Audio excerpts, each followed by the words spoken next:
Hello friends, welcome back to Sandhya's kitchen.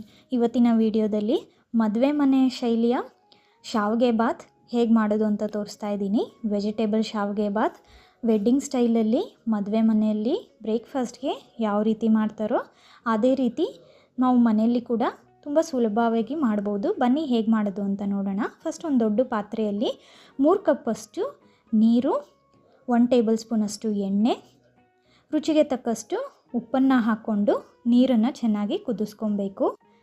ನೋಡಿ, ನೀರು ಈ ರೀತಿ ಕುದೀತಾ ಇರಬೇಕಾದ್ರೆ 2 ಕಪ್ಪಷ್ಟು ಶಾವಿಗೆನ ಹಾಕ್ಕೊಳ್ಳಿ. ನಾನಿಲ್ಲಿ ಅನಿಲ್ ಶಾವಿಗೆನ ತೊಗೊಂಡಿದ್ದೀನಿ.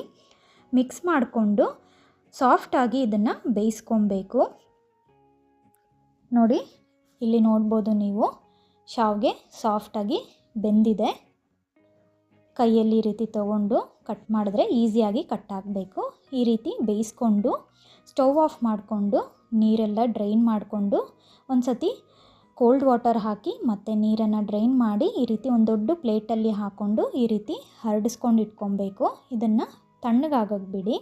ಅಷ್ಟರಲ್ಲಿ ಒಗ್ಗರಣೆ ರೆಡಿ ಮಾಡ್ಕೊಳ್ಳೋಣ. ಒಂದು ಬಾಣಲಿಯಲ್ಲಿ 1/4 ಕಪ್ಪಷ್ಟು ಎಣ್ಣೆ ಹಾಕ್ಕೊಂಡು ಎಣ್ಣೆ ಬಿಸಿ ಆದಮೇಲೆ 1/4 ಟೀ ಸ್ಪೂನ್ ಸಾಸಿವೆ, 1/4 ಟೀ ಸ್ಪೂನ್ ಜೀರಿಗೆ, ಅರ್ಧ ಟೀ ಸ್ಪೂನ್ ಕಡಲೆಬೇಳೆ, ಅರ್ಧ ಟೀ ಸ್ಪೂನ್ ಉದ್ದಿನಬೇಳೆ, ಸ್ವಲ್ಪ ಕರಿಬೇವಿನ ಸೊಪ್ಪು, ಚಿಕ್ಕದಾಗಿ ಕಟ್ ಮಾಡ್ಕೊಂಡಿರೋಂಥ 3 ಹಸಿಮೆಣಸಿನ್ಕಾಯಿ ಹಾಕ್ಕೊಂಡು ಸ್ವಲ್ಪ ಇದನ್ನು ಫ್ರೈ ಮಾಡ್ಕೊಳ್ಳಿ.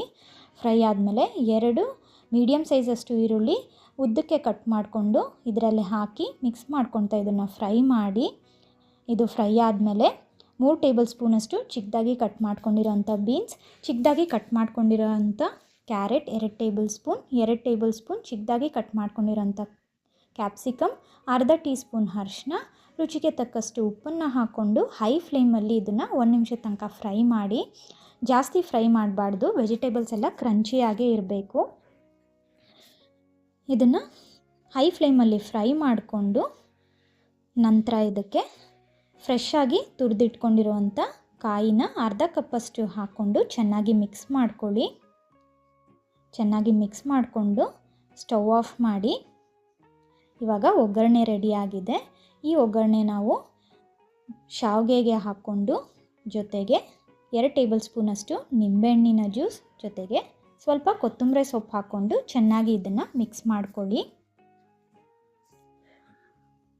ಕೈಯಿಂದ ಈ ರೀತಿ ಚೆನ್ನಾಗಿ ಮಿಕ್ಸ್ ಮಾಡಿಕೊಂಡ್ರೆ ಮದುವೆ ಮನೆ ಶೈಲಿಯ ವೆಜಿಟೇಬಲ್ ಶಾವಿಗೆ ಬಾತ್ ರೆಡಿಯಾಗುತ್ತೆ. ಚಟ್ನಿ ಜೊತೆ ಇದನ್ನು ಸರ್ವ್ ಮಾಡಿದ್ರೆ ತುಂಬ ಚೆನ್ನಾಗಿರುತ್ತೆ. ಮಾರ್ನಿಂಗ್ ಬ್ರೇಕ್ಫಾಸ್ಟ್ ಅಥವಾ ಲಂಚ್ ಬಾಕ್ಸ್ಗೆ ಮಕ್ಕಳಿಗೂ ಕೂಡ ಇದನ್ನು ಕೊಡ್ಬೋದು. ತುಂಬ ಟೇಸ್ಟಿಯಾಗಿ ಸಿಂಪಲ್ ಆ್ಯಂಡ್ ಕ್ವಿಕ್ ರೆಸಿಪಿ. ನಿಮ್ಮೆಲ್ಲರಿಗೂ ಇಷ್ಟ ಆಗಿದೆ ಅಂದ್ಕೊಳ್ತೀನಿ. ಇಷ್ಟ ಆಗಿದ್ರೆ ನನಗೆ ಕಮೆಂಟ್ ಸೆಕ್ಷನಲ್ಲಿ ತಿಳಿಸಿ. ಹಾಗೆ ಈ ವಿಡಿಯೋನ ನಿಮ್ಮ ಫ್ರೆಂಡ್ಸ್ ಆ್ಯಂಡ್ ಫ್ಯಾಮಿಲಿ ಜೊತೆ ಶೇರ್ ಮಾಡಿ.